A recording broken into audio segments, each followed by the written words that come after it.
Next, from Springfield, we offer an encore presentation of our interview with legendary newsman Mike Lawrence. Mr. Lawrence, interviewed by his daughter Katie Lawrence, discusses how technology has changed the journalism industry over his 50-year career. He also recounts his time spent with and covering such notable Illinois politicians as Governor Jim Edgar, the late Senator Paul Simon, and former Illinois Senator Barack Obama. This runs about 1 hour and 15 minutes. Well, thank you, Mike, for being here today. And as an Illinois Channel board member, I am certainly delighted that I am the one that gets to do this interview. I think I should tell the viewers up front that it's a rare opportunity I think that many would enjoy, that you're my dad. So thank you for taking the time to discuss journalism yesterday and today with me for the Illinois Channel viewers. And I guess we can go ahead and start with your first newspaper. You were your own publisher at age 11. Would you care to embellish on that for us? Sure. After I decided that I didn't want to be a cowboy, I entertained the notion of actually becoming a pro athlete. We loved sports in our neighborhood. There were a lot of boys. We were out there almost every day. Well, I decided at the ripe old age of 11 that I was not going to make it as a pro athlete. I began reading sports pages when I was 5 or 6 years old. A neighbor kid taught me to read, actually, at about 4. So I had been reading sports pages, and I decided I'd give a shot at sports writing, which then would keep me around sports without having to have the skills to really make it as a professional. So I started a paper which, strangely enough, was called the Lawrence Weekly, and I had about 20 subscribers, members of course, the immediate family, and then I had aunts and uncles and a few neighbors, and I actually used to type the paper myself, and we didn't even have a mimeograph machine at home, so I used carbon paper, and so with a circulation of about 20 readers, I had to type each page of my paper about 6 or 7 times. That's a lot of work. But it's, you know, it's been downhill ever since. Right, I had my own paper and... Your own boss. That's right, yeah. And it's interesting that, you know, it wasn't maybe a journalism aspect of it that was your influence that got you into writing. It was more on the love of sports. And I understand, you know, that when you want to be something around that you love, you find a different avenue to find that. So I love that story. I tell it quite often. And moving on to that, I mean, the love of sports writing, I mean, clearly you went into more of the investigative side later in your career, even though you were still a very young person and quite accomplished in terms of investigative reporting. Maybe we can kind of talk a little bit about time in Iowa when you were with the Quad City Times. And I know for a fact, I remember going to the newsroom as a kid to visit, and just that sense, the smell, the atmosphere, and just the excitement surrounding a newspaper room back then. I don't know if that aspect is still there now, and we can kind of get to that later, but talk about, you know, the nitty-gritty and the timing, and to, you know, to put a story to bed, and sources. I mean, this is before cell phones, this is before the internet. And I think that, you know, it's such a classic example of how journalism has changed so much in today's area of social media. And if you can kind of go on that for a little bit and talk about, you know, how a story was really, you know, from start to finish in the quote-unquote old days when it was just real journalism, as far as I'm concerned, as a definition. Well, the newsroom was a far different atmosphere then than now. You're right on that. First of all, you could smoke. Right. And most of us smoked. We had typewriters. They made noise. We had teletype machines. They made noise. It added, I think, to the excitement of the newsroom. Today, newsrooms are a lot quieter. As far as reporting was concerned, the key from the get-go was to develop sources, and I felt that I did a pretty good job of that. I had a lot of sources. One of the things I learned early on when I had a slow moment in the newsroom, I would just start calling people and asking them what's new or what's going on. And many times, the person I was calling thought I knew something about what had happened to that individual or around that individual, and that's why I was really calling. And so I'd make a call, and all of a sudden a source would be telling about me about something that I really didn't know about. It's changed a lot. We had deadlines, of course, then, and we did not have word processors. As I said, there were typewriters. So one of my strong memories is when Bobby Kennedy came to the Quad Cities. I was working for the Times-Democrat, which is now the Quad City Times. We probably should get that into this conversation. Yes. But Bobby Kennedy came in, and I covered him when he was there. He was running for president, 1968, and this would have been shortly before he was assassinated. Yes. But we were right on deadline, so I got back to the newsroom, I started typing, and literally I'd write 3 paragraphs and the managing editor would rip them off of my typewriter. We had long rolls of paper that we wove into the typewriter, so he'd rip it off. I'd keep writing. A few graphs later, he'd rip it off again. Now, you wouldn't have that today, because you'd write your story and it would move very quickly. But at that time, the story had to be edited as it is today, but then it went to a linotype operator who retyped the story, and so it came out in hot metal. Now, we're talking about ancient history, but that added as well to the kind of excitement and charged atmosphere that was in the newsroom. We did not have, of course, social media at that time, and I didn't have it during my career in journalism.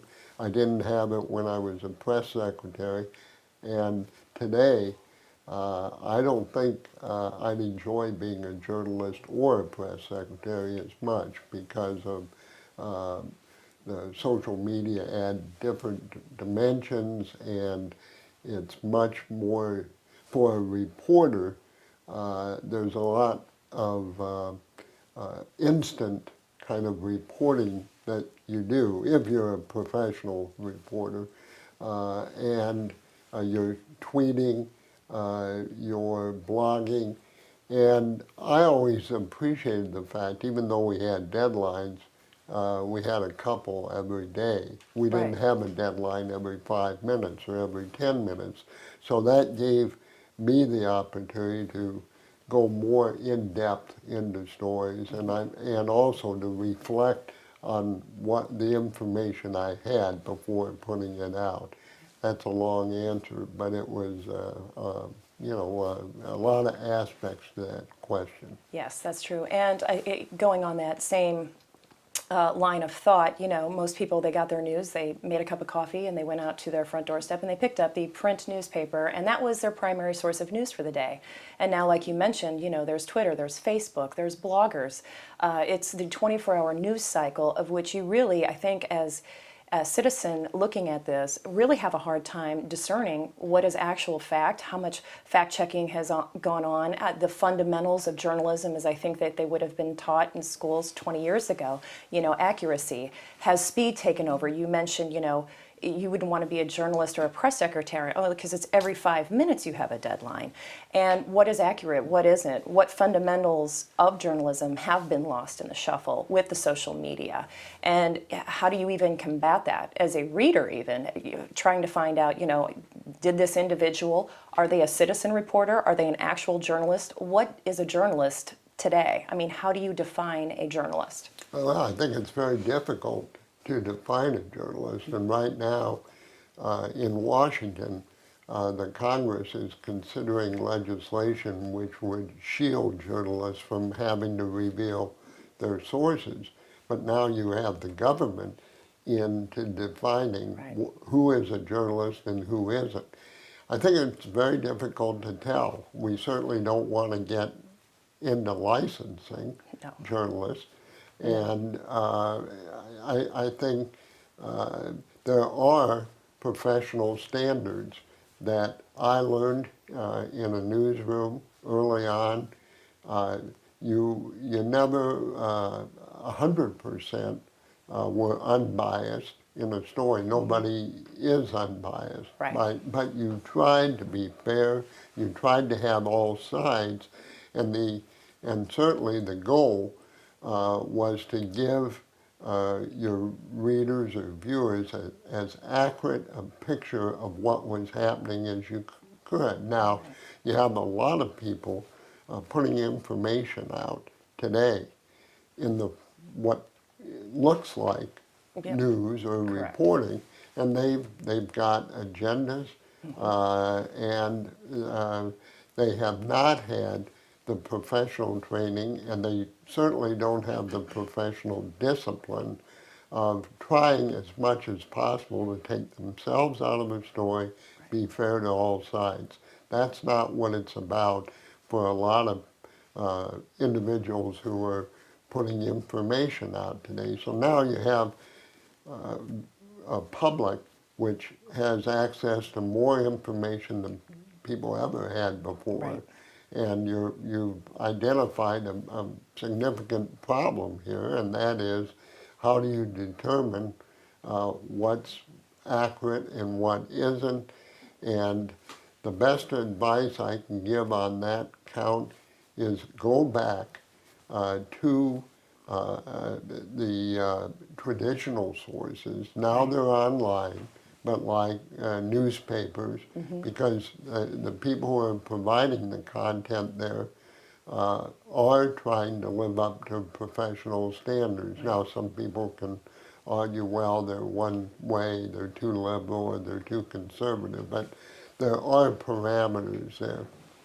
And what I try to do is look at as many sources as I can, Right. and I stick mainly to the traditional ones. And then that helps me reconcile where things stand on a particular issue or a particular development.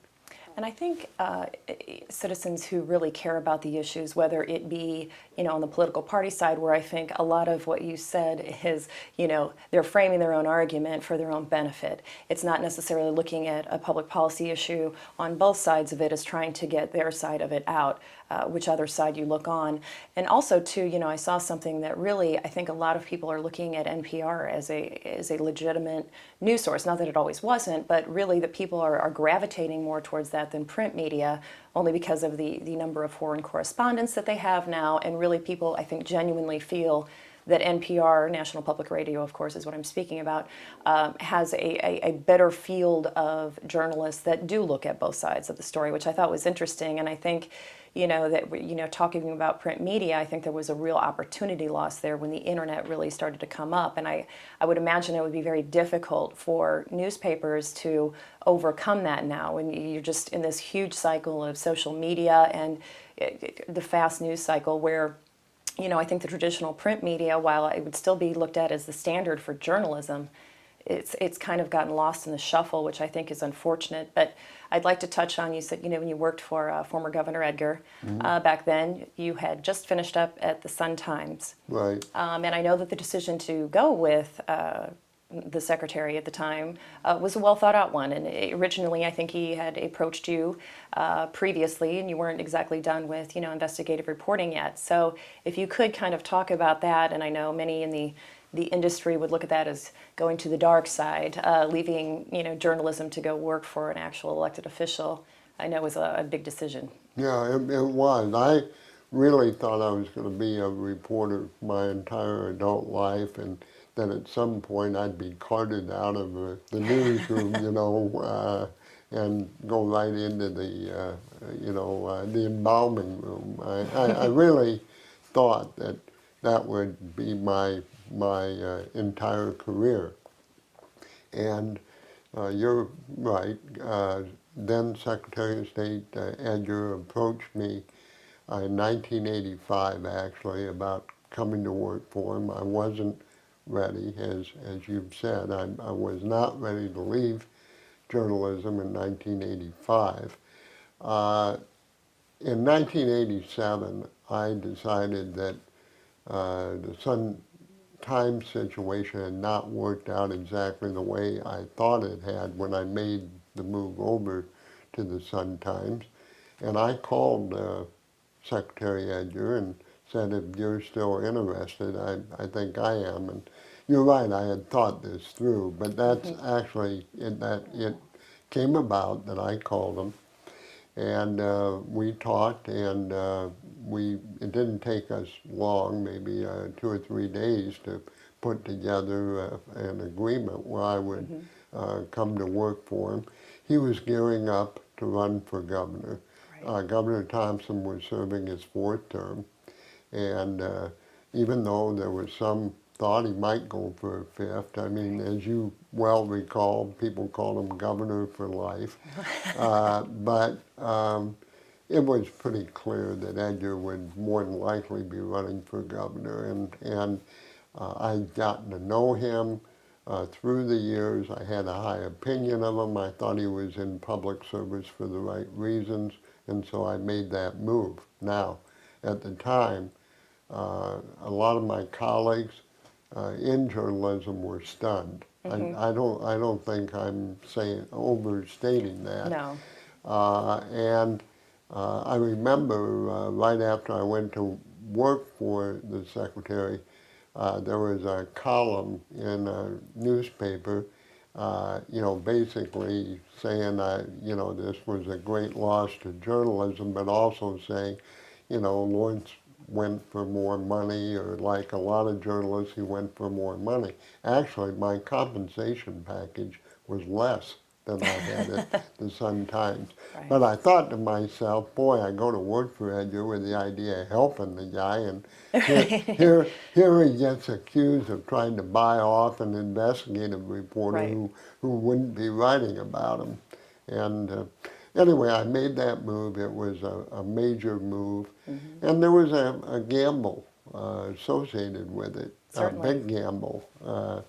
You were in high school at the time. Yes. Your grandparents had moved to Springfield to locate near us, and Edgar's going to be on the ballot in '90, running for governor right. in what we figured would be a very tough race.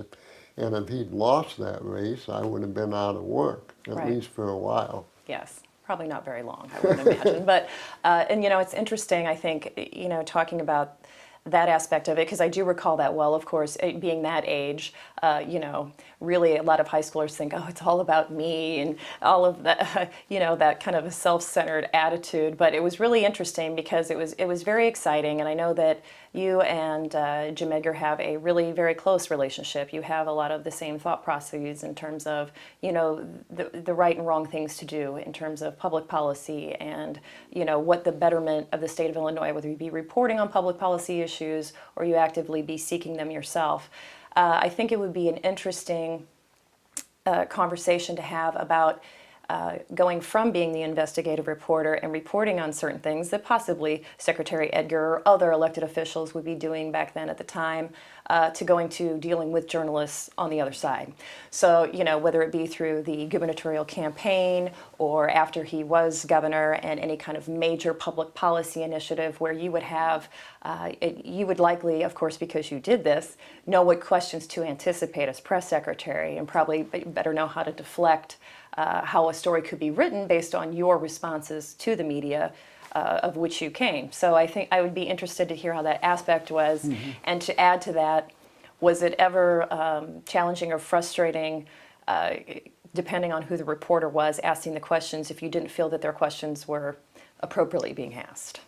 Well, one of the things I had to learn, and it took me a little while, it was not to be judgmental about the reporters, where I was, saying, why are they doing it this way or why are they doing it that way based on how I would have done it. Right. But the main difference was, as a journalist, you were out to find what was going on, to dig in sometimes to activities that could be improper or inappropriate, but also I also tried to write in depth on policy issues.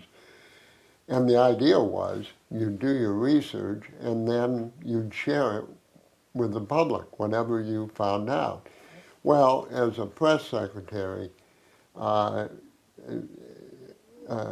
Jim Edgar and I had an agreement going in that I would not lie. And I said to him, if I thought you'd ask me to lie for you, I wouldn't be going to work for you. But just so you know, if you do, I'm not going to lie. Right. But, so I would answer the questions of journalists, but there were things I knew more about. I wasn't, Sure. my job was not to tell them everything I knew about a particular subject they were inquiring, and I really did not lie.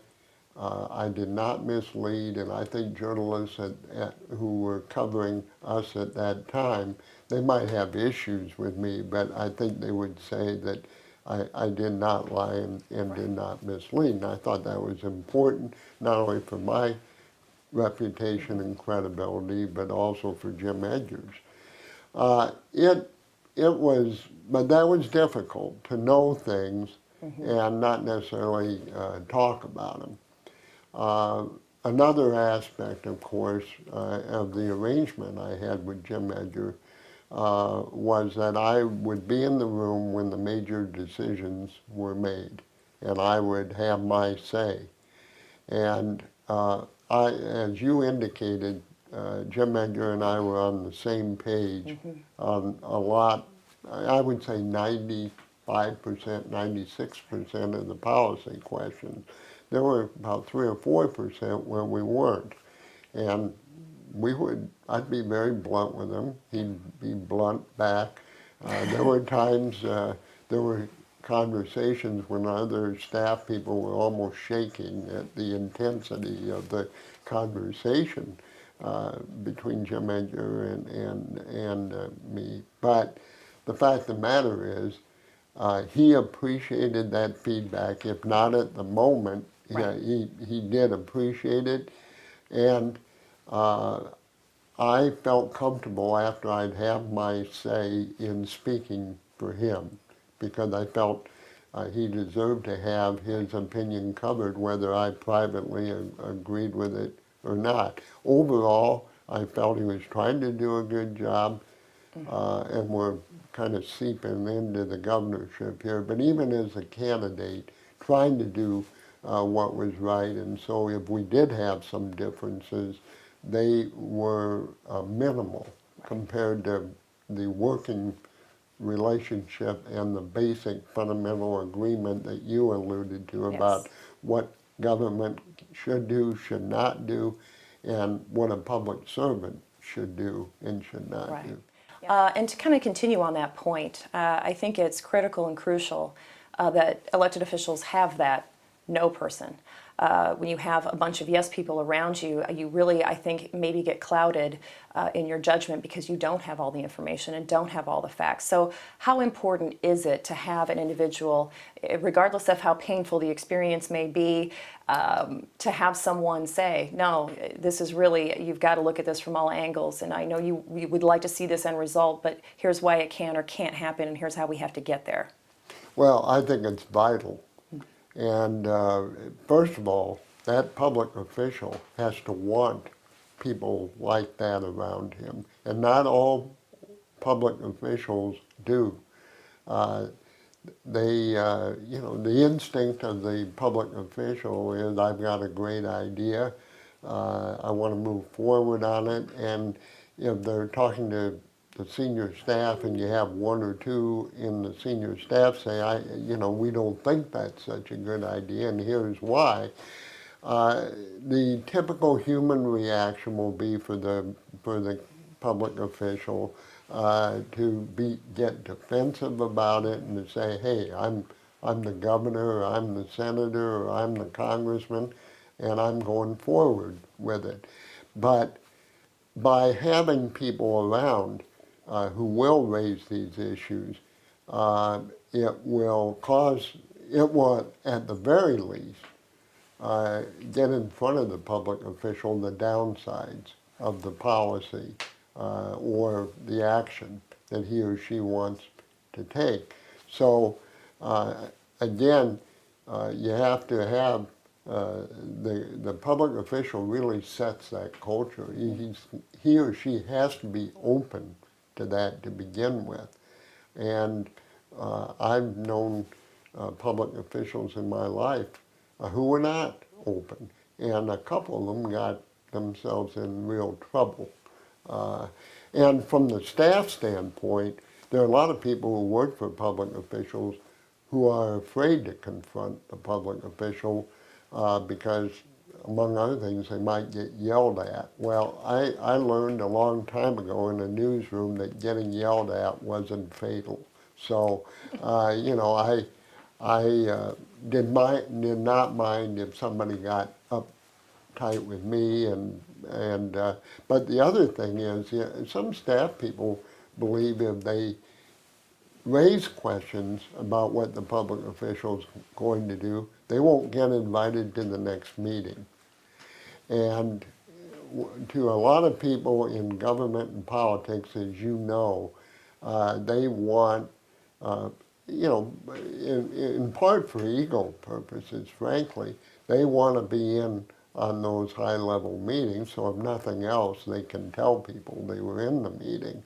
So it's a very important aspect of running a government, for example, or running a governmental office, and I don't think that can be overemphasized.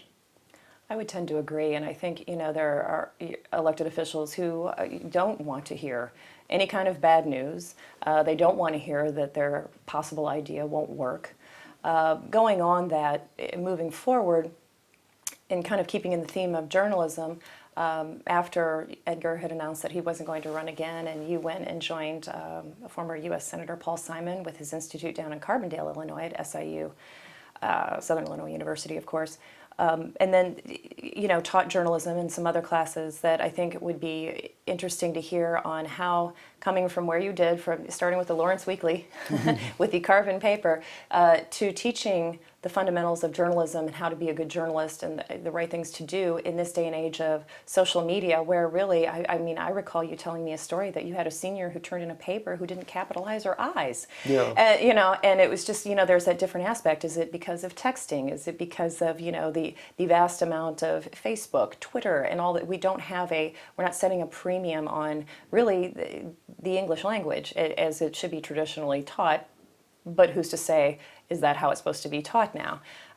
Can you explain how you brought in your experience and thought processes on how a journalist should write and what that definition is, and compared it to what the younger people of today, what's their idea of becoming a journalist, and how is it different? Or is it different? One of the ironies of my teaching journalism was I never had a journalism class myself.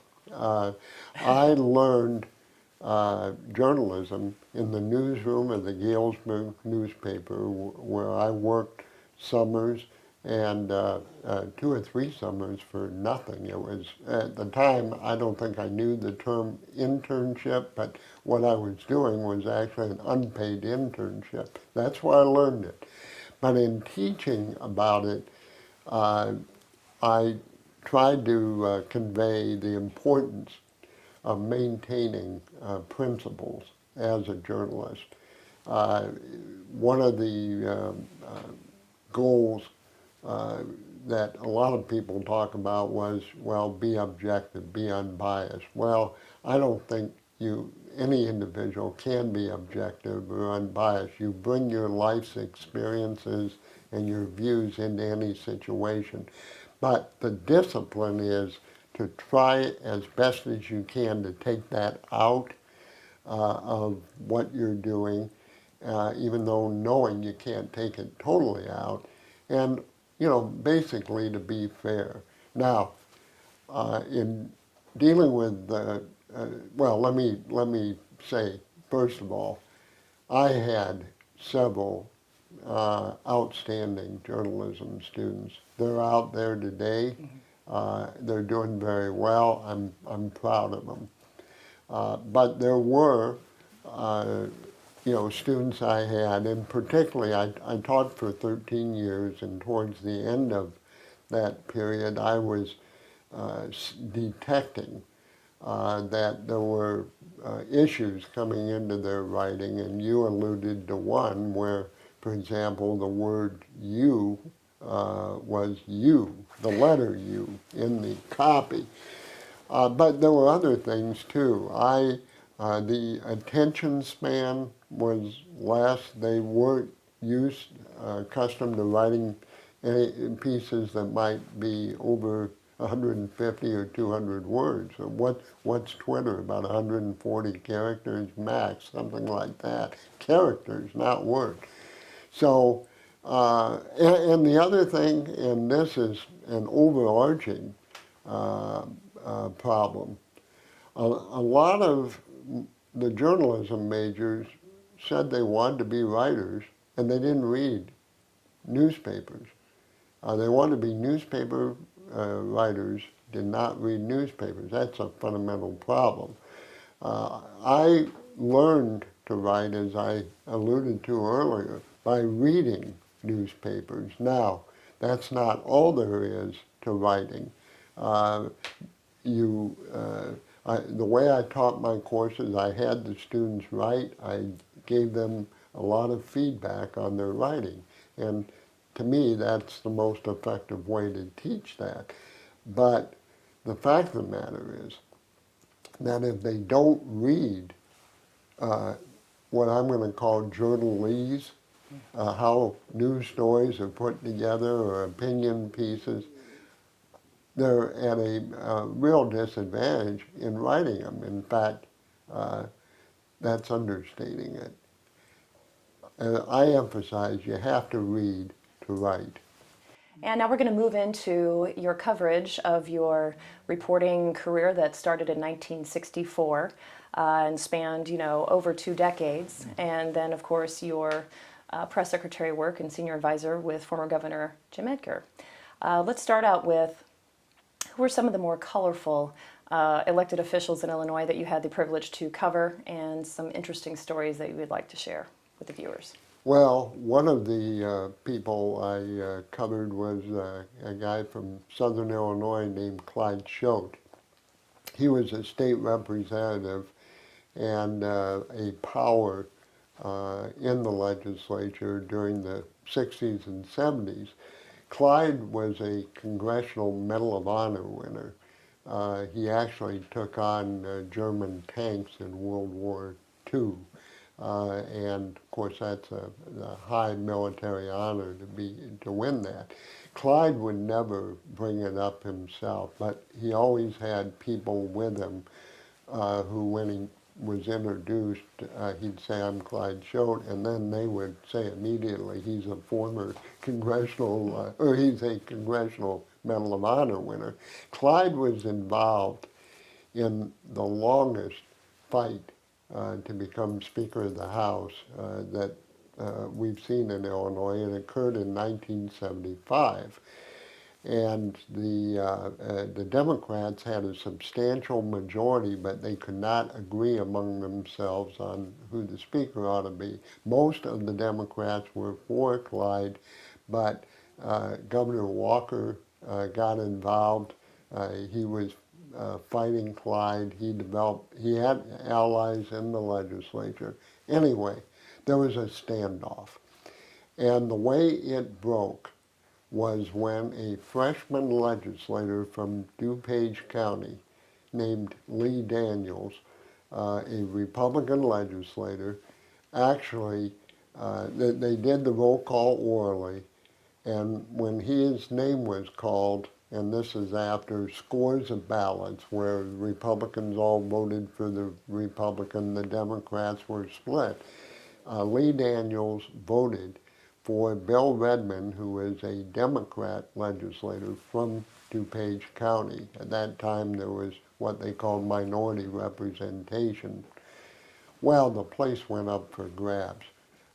They didn't even finish the roll call. And I was covering this. I ran out onto the floor right for Daniel's desk because I knew that's where the action were. And these old Republican war horses were around him saying, "You are all through in the Republican Party. You are finished." Well, about 4 or 5 years later, guess who the House Republican leader was? You know who it was. It was Lee Daniels. So I've always enjoyed telling that story, for one thing, to illustrate how things change in politics, coalitions change.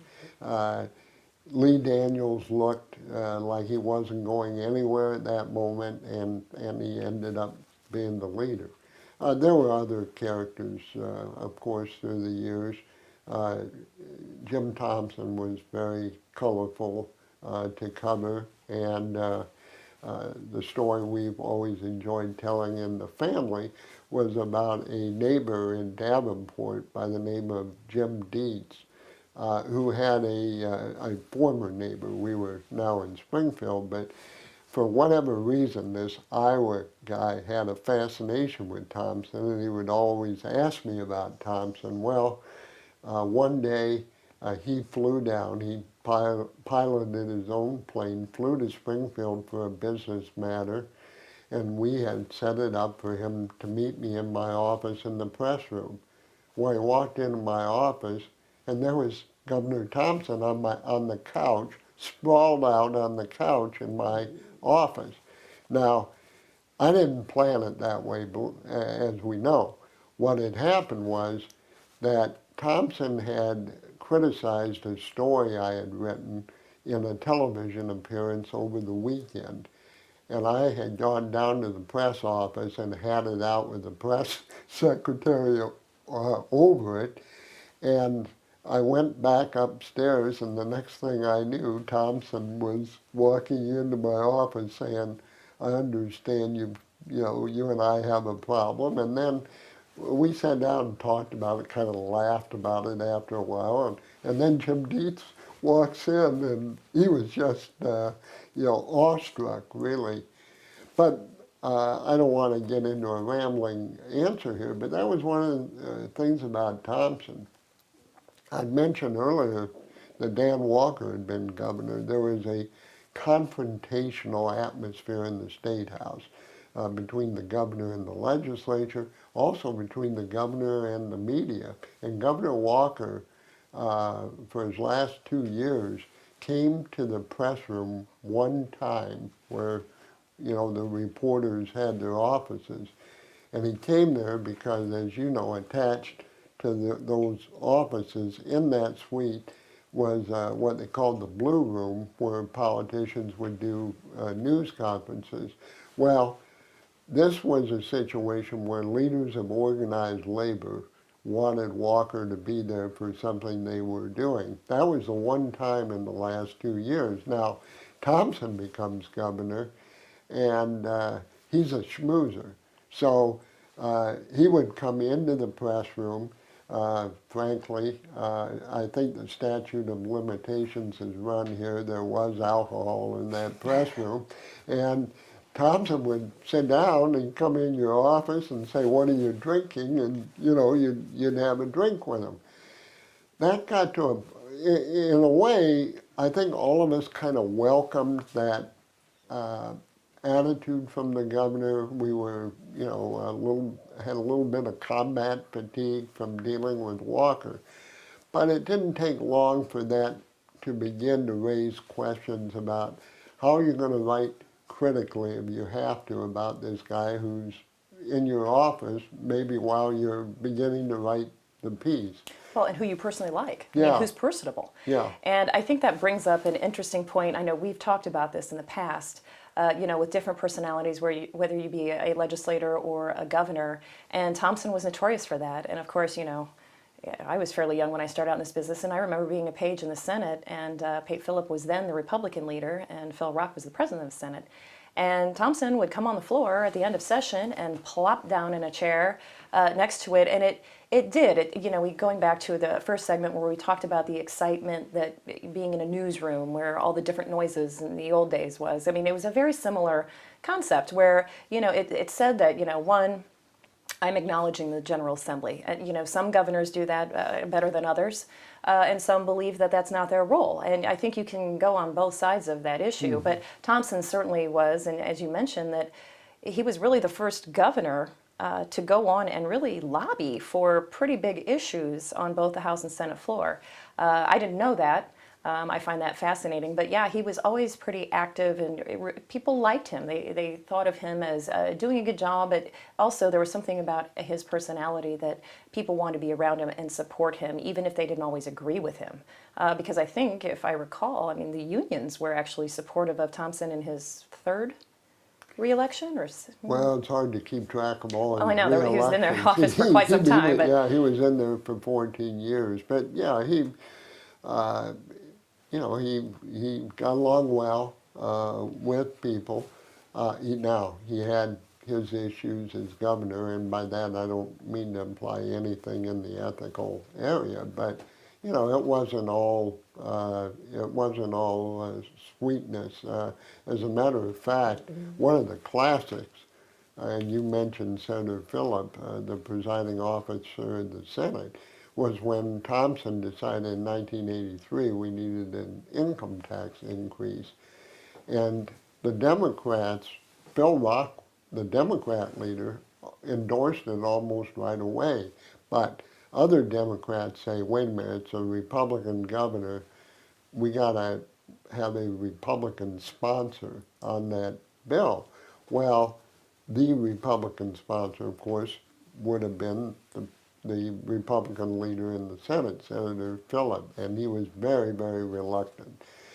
He finally agreed to put the bill in. It was the one and only time that I know of in Illinois history where a sponsor put the bill in and added by request. And Phillip was asked the day he put the bill in, what do you think the chances are for this bill? Now, the leading sponsor of the bill's answer was, it'll pass when hogs fly. So, and Pate had a colorful way of putting things. Actually, the income tax increase it did pass, although it was temporary at that time, and people will laugh when you mention temporary tax increase. A lot of them have a way of becoming permanent. Which that one did. Yeah, that one actually did go off. It went off a year and a half later with Madigan's tax increase that became permanent in '91.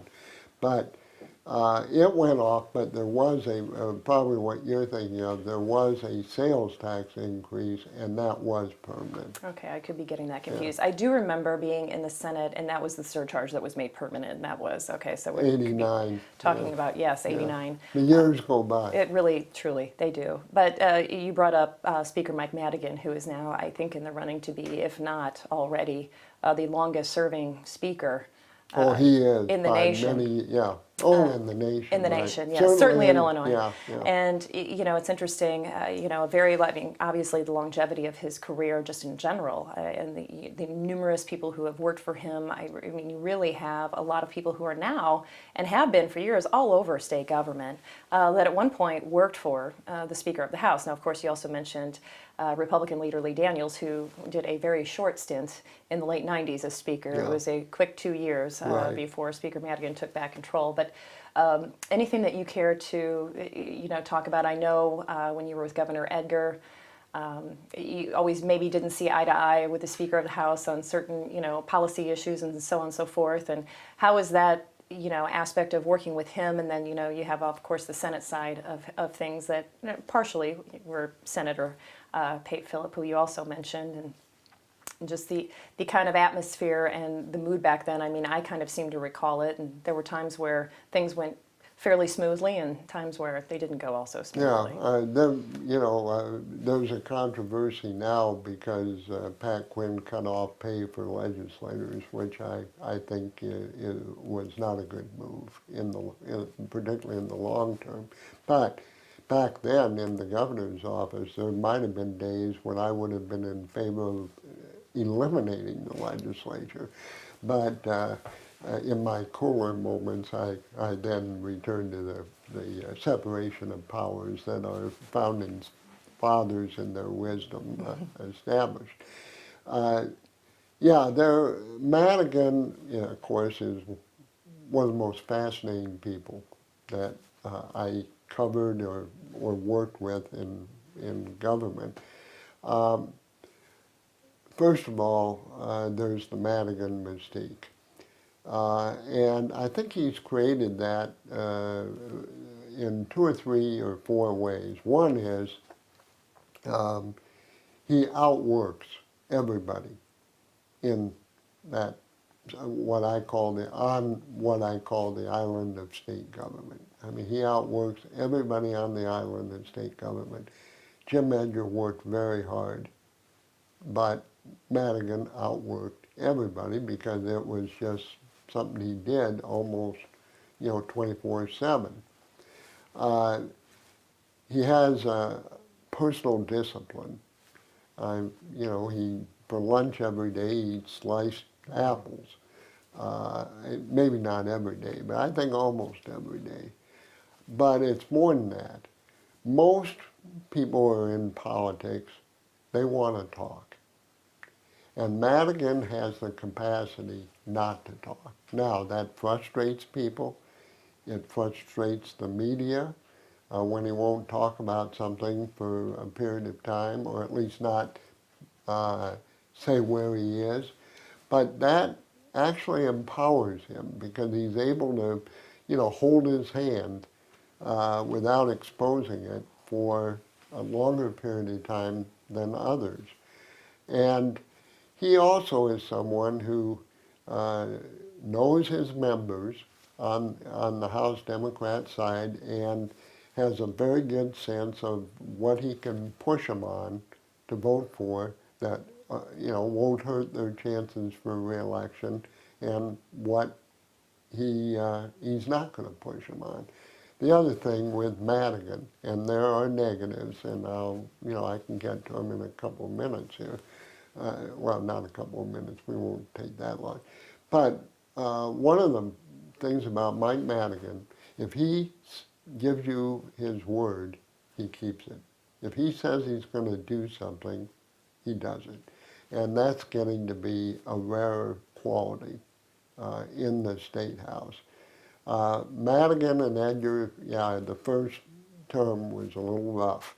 Madigan decided he was going to be the anti-Edgar. And they would come to agreements at the end of session, but it was not pretty getting there.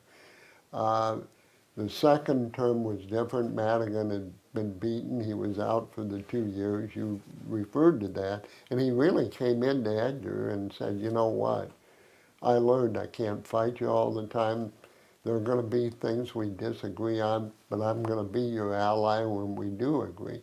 And he was. And when Madigan would say on an issue, I'm going to put X number of votes on the board for you on this issue, they were there. There was no messing around. They were there. You could count on them and go to the bank. Madigan and I, during the first Edgar term, though, we'd actually had talked quite a bit when I was a reporter. But when we'd end up on the state plane during Edgar's first term, we didn't talk about government or politics. We talked about Notre Dame football. Madigan had gone to Notre Dame as an undergraduate, and I'm a big Notre Dame fan. We talked about that, and history in state government, what might have happened 15 or 20 years ago, but not what was happening at the moment. Now, I think the longer he's been in office, and I think this would be true with just about anybody, the more of a sense of entitlement and power he feels. And I think there is such a thing as someone after many, many years in a job kind of reflecting and saying, you know, would this be a good time for me to leave? And I thought he would leave as his daughter's campaign for governor became more closer to fruition. He didn't. And I frankly was surprised by that. I am, you know, I think there are a lot of arguments against term limits by law, but I am someone who believes that people ought to serve a certain period of time and move on. I never felt I wanted to be a lifer in government. I told Governor Edgar before he ran for a second term that I'd be all involved in his campaign for re-election, but I would not stay for the full second term.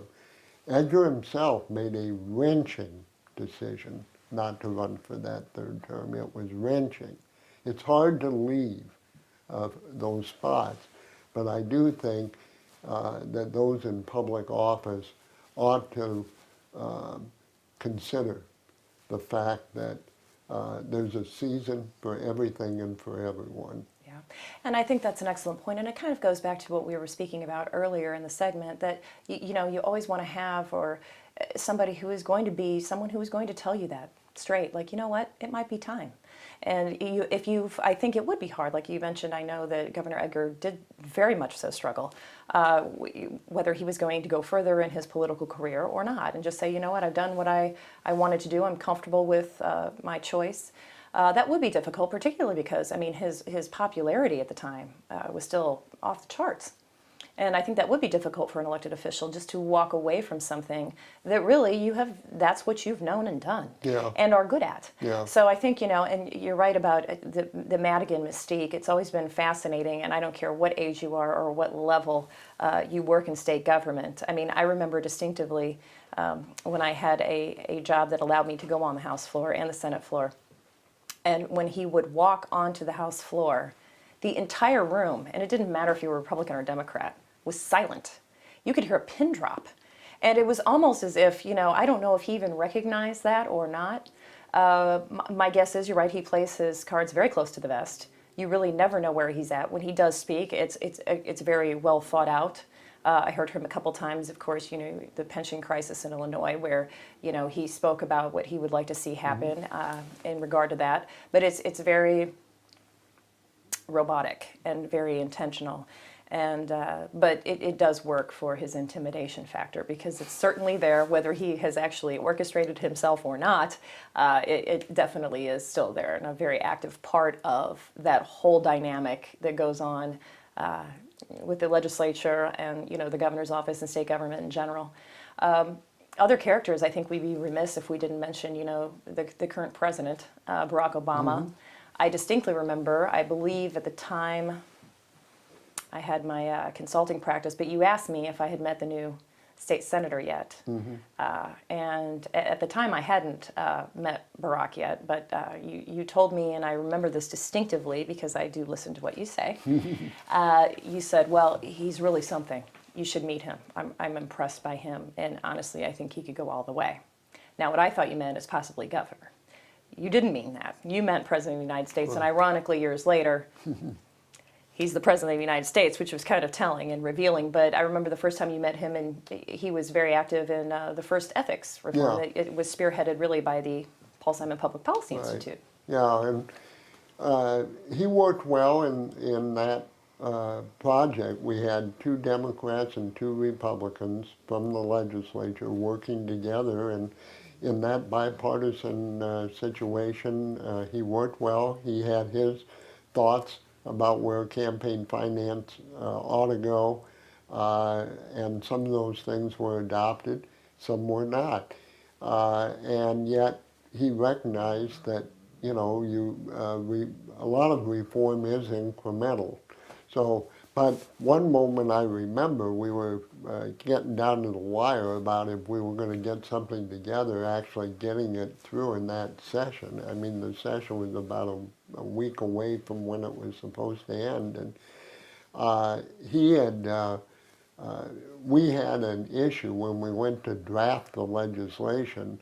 It had to be drafted a certain way to withstand constitutional scrutiny, and I said, by that time we had 2 or 3 staff people and some lawyers involved, and I said, who wants to take a shot at this?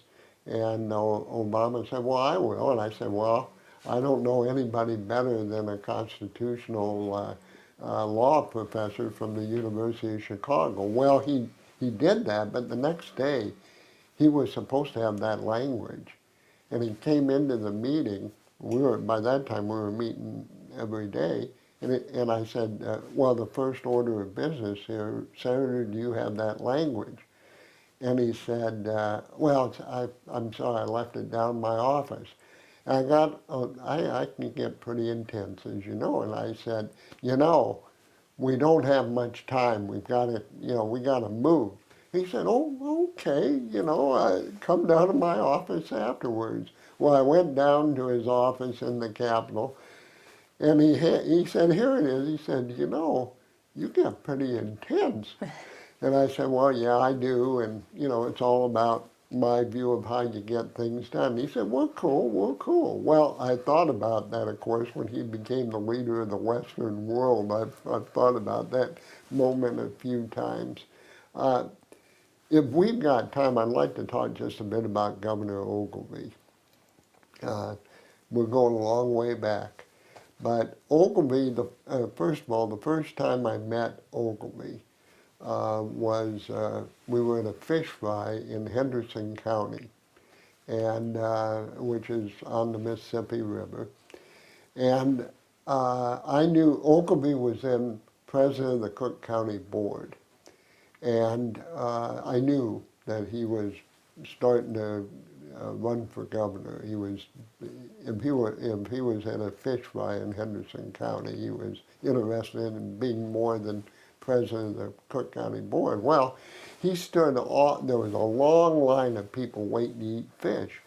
And he stood to the side of the line as people would go by. He would say, hi, I'm Dick Ogilvie. I'm president of the Cook County Board, and I'm thinking about running for governor. And the people would say, nice to meet you, and they'd move on. Well, I was in the line, and he said that, and then I told him what I did for a living. I was a reporter, and we started talking a little bit. And this woman behind me said, I don't care who either one of you is. I want to eat fish. Now, Ogilvie and I laughed about that for several years. But Dick Ogilvie, of course, was the governor. He was a rare guy. He championed the first income tax in Illinois. He was willing. He'd been a tank commander or at least had been an officer involved with the artillery and been shot and wounded.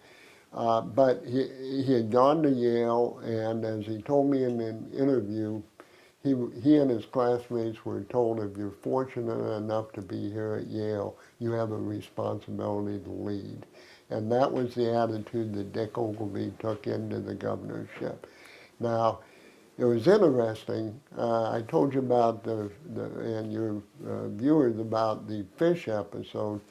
The other one that really stands out in my mind on a personal level like that with Ogilvie was when he was running for re-election in 1972, and he lost to Dan Walker. Walker beat both Ogilvie and Paul Simon in that year. But when he lost, towards the end of the campaign, I'd written a story that was not, something that his campaign wanted. And it was about something they were saying was spontaneous when he would appear in public, and I pointed out that no, it wasn't, it was staged. And I did that with some pain because privately I really wanted Ogilvy to win. I thought highly of him, but the facts were the facts, and I wrote this story. And the next time I saw him, I mean, it was late in the campaign, the next time I saw him was after he'd lost. And there was a party that he gave for reporters at the mansion. Governors in those years would host a series of Christmas parties, one of which was to have reporters in. And I remember I was with someone and Ogilvy came up, and that's the first time I'd seen him since I'd written that story. And we shook hands, and he said to the person I was with, he said, "I don't always agree with what Mike writes, but I know that he's sincere about what he does, and I know he does his job as a professional." You know, that really meant a lot to me because he was not happy about losing. You wouldn't be. Right. But, and I know he wouldn't have been happy about that story I wrote. But anyway, that memory, I used to say I'll never forget. In this day and age, I don't know whether you can say that, so I say I hope I will never forget that. That's correct. I mean, it's getting harder and harder to remember things. I mean, I understand that myself. But I like that story, and I think goes to a point that, you know, we briefly touched on earlier, and that is the fact that, unfortunately, there are so few people now in Illinois state government that you can rely on their word. And, you know, I've certainly don't have the same, you know, span of years that you do, but now I've been involved in Illinois politics for 20. Yeah. Over 20, actually. Yeah.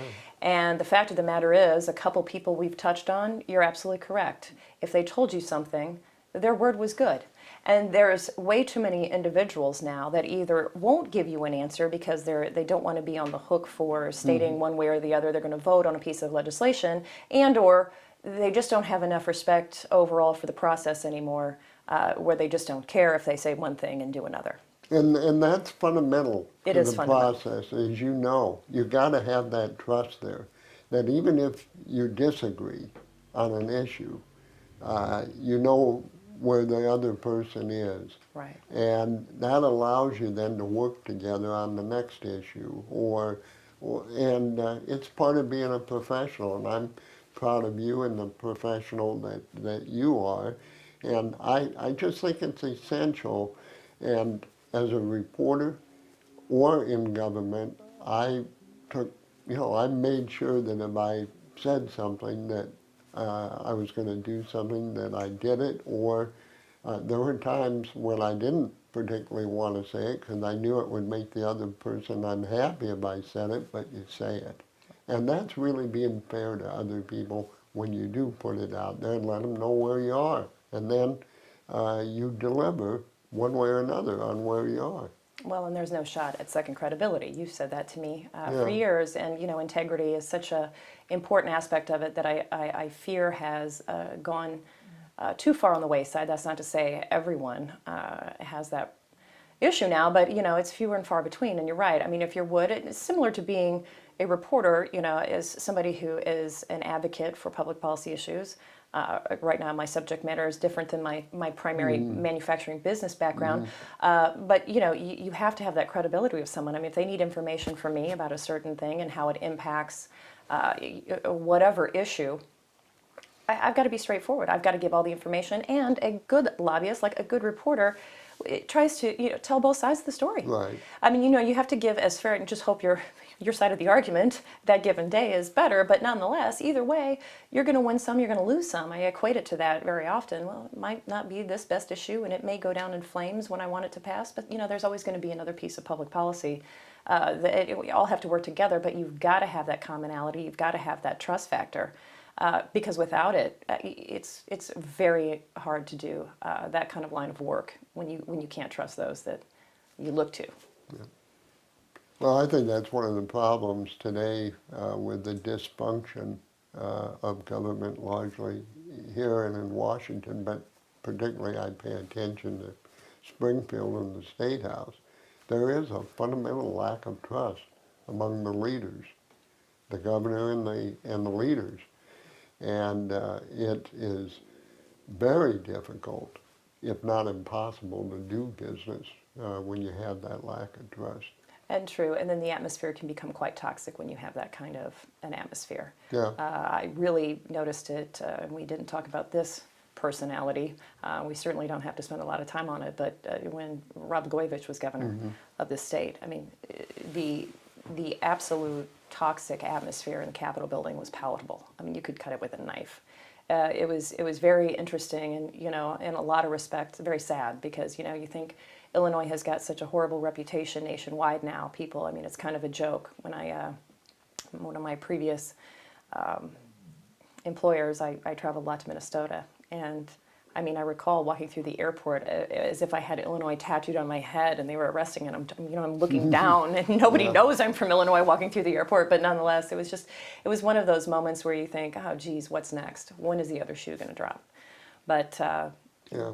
Well, it's challenging. yeah, it's challenging. It's sad right now. The fiscal situation actually sickens me. But the fact of the matter is that you know, people like you will be involved. Other young people. It's time for us, my generation, maybe the one even right behind me, to pass the torch. You need to move into those roles. And the one thing that bothered me about my students was that they had this negative attitude about getting involved. They weren't going to get involved. I do think that the generation that I taught, those students, they actually wanted to make a difference in their communities, a positive difference. They did not see government and politics as the way to do that. And I used to tell them, you know, you may not want to be involved, but the fact you're not involved doesn't mean that decisions aren't going to be made, important decisions that affect your life and your future. And somebody's going to be making those decisions. And if you may not like the decisions, and you may not feel comfortable with the people who are making the decisions. So you've got to be involved to try to affect that process. If you're going to make a difference, you've got to be in what I call the arena. You got to be in there. You don't necessarily have to be in there up to your eyeballs the way I was, and frankly you are. But you got to be involved at least to some extent in that arena.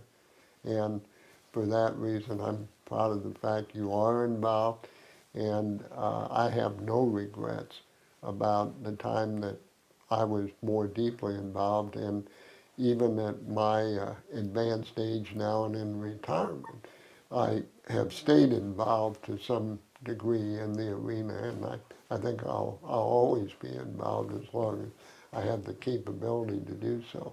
Yeah, and you passed along a lot of your beliefs and thoughts and traits, which are all obviously very good and much needed in today's society, to your students that you taught, who are, I know numerous of them now, who are walking around the Capitol in their various roles, and I think that message resonated with them, and you're absolutely correct. I mean, if you aren't going to be part of the solution, you're part of the problem.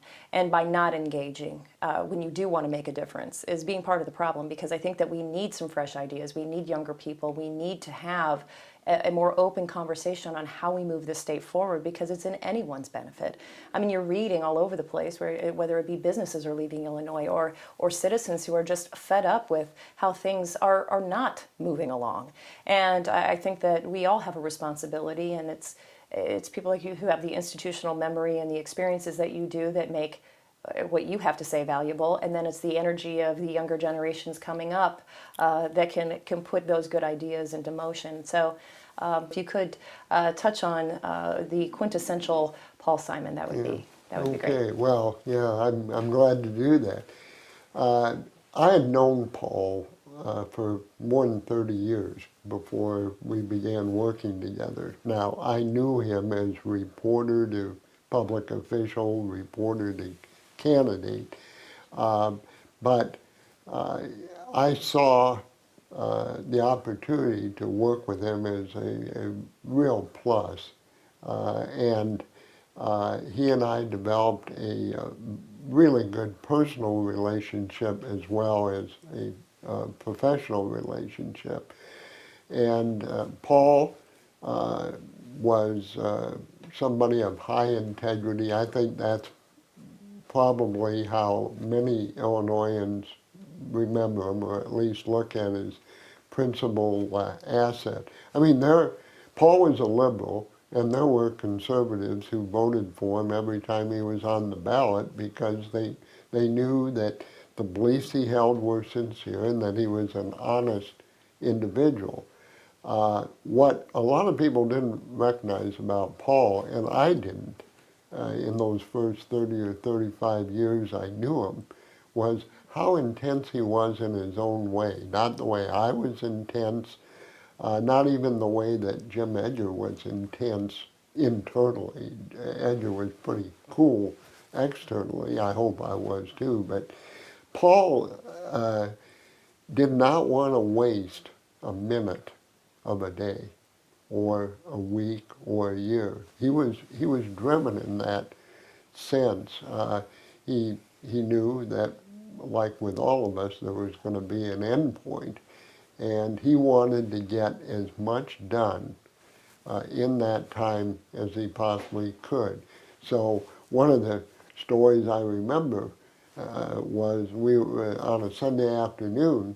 We were over at the law school for a meeting of the dean of the law school. Now, the meeting had been scheduled to last an hour and a half, which was very unusual. Paul did not like long meetings, neither did I.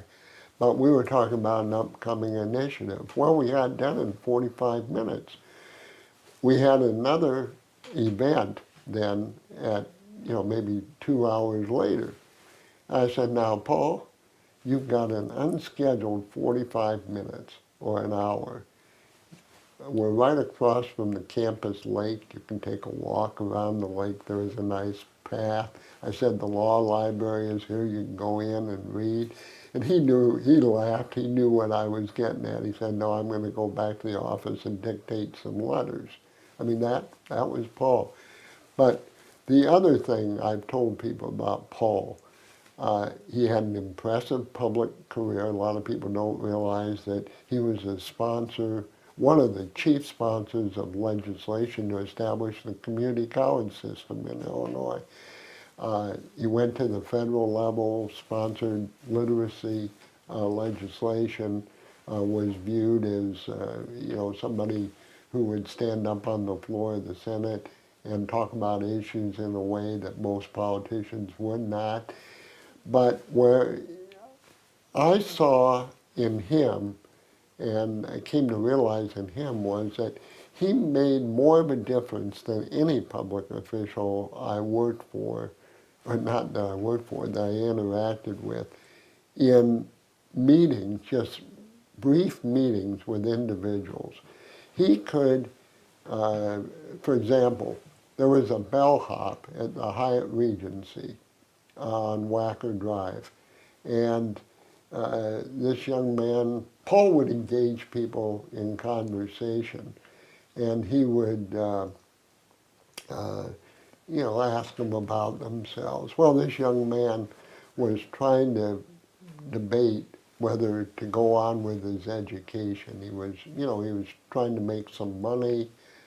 He didn't have a lot of money, and Paul gave him that magical word of inspiration, or words of inspiration. And after Paul died, this person wrote a note saying how much that meant in his life and what a difference. We got dozens, maybe scores of those notes where he had had some encounter in an airport or somewhere, and it changed somebody's life. I mean, that is a rare quality. Very rare. I feel fortunate. I worked for Paul Simon and Jim Edgar. I'm very proud of what Governor Edgar did in his administration, and he was a good man to work for, and then I had the opportunity to work with Paul Simon as well. So as I say, I felt very fortunate.